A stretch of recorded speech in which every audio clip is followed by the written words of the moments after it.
Vokera compact 10 years old orange/yellow light on and central heating comes on for no reason on its own. The diverter needs repair. I have sent a link to the repair kit necessary. Thank you so much for using JustAnswer.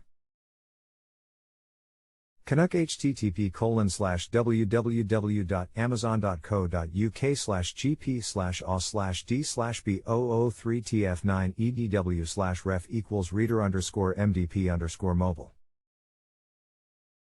Okay, but what is that diverter? Where is it in combi? Where is the diverter situated? Here is what the diverter valve looks like. JustAnswer X2XJN1F241149513983136.